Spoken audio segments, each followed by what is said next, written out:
సుమన్ టీవీలో మీ personal and business promotions కోసం కింది నెంబర్కి కాంటాక్ట్ చేయండి. జనసేన అధినేత పవన్ కళ్యాణ్ కు కాకినాడ సిటీ ఎమ్మెల్యే ద్వారంపూడి చంద్రశేఖర్ రెడ్డి సవాల్ విసిరారు. పవన్ నీకు దమ్ముంటే నాపై పోటీ చేసి నెగ్గు అంటూ బహిరంగంగా ఛాలెంజ్ చేశాడు. కాకినాడ సిటీ స్థానం నుంచి పోటీ చేయి జనసేన గాజు గుర్తును ఎన్నికల్లో తనపై పోటీకి పెట్టాలని ద్వారంపూడి డిమాండ్ చేశారు. పవన్ పోటీకి రాకుండా తోక ముడిస్తే బహిరంగ క్షమాపణ చెప్పాలని డిమాండ్ చేశాడు.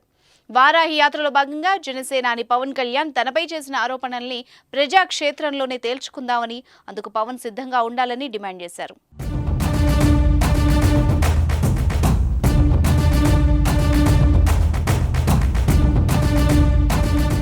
జనసేన అధినేత పవన్ కళ్యాణ్ వారాహి యాత్రలో కాకినాడ సిటీలో పర్యటించినప్పుడు స్థానిక ఎమ్మెల్యే ద్వారంపూడి చంద్రశేఖర్ రెడ్డిపై తీవ్ర స్థాయిలో విమర్శలు గుప్పించారు.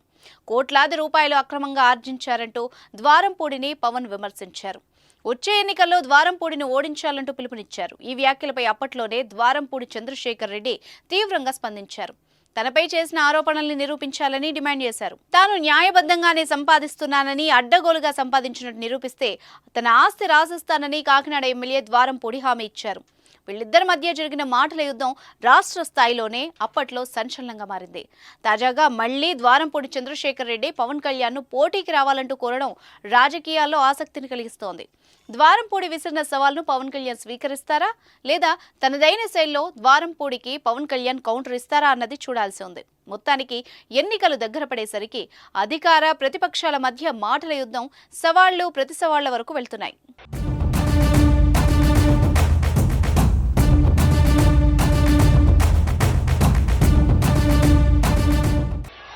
దిగజారుడు బూతులు పిచ్చి పిచ్చిగా తిడుతూ ఉంటే నాకు మా నాయకులు తెలియజేశారు. ఇలా ద్వారంపూడి చంద్రశేఖర్ రెడ్డి అంట, వైసీపీ ఎమ్మెల్యే అంట,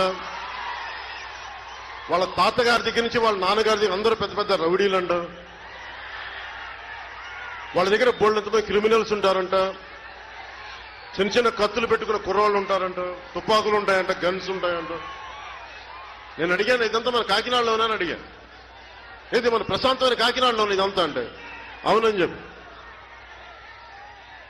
వాళ్ళు ఇంకా బియ్యం కూడా ఎక్స్పోర్ట్ చేస్తారంట. గతంలో దొంగ నోట్లు ముద్రించేవాళ్ళంట వాళ్ళ కుటుంబీకులు. అప్పట్లో ఉన్న ఎస్పీ డిటి నాయక్ వాళ్ళ పెద్దలకి జీప్ వెనకాల బేడీలేసి నడిపించాడంట. చక్కటి చాలా డేంజరస్ పీపుల్ వాళ్ళు. ఆయన తిట్టేశాడు మిమ్మల్ని చాలా నీచంగా అంటే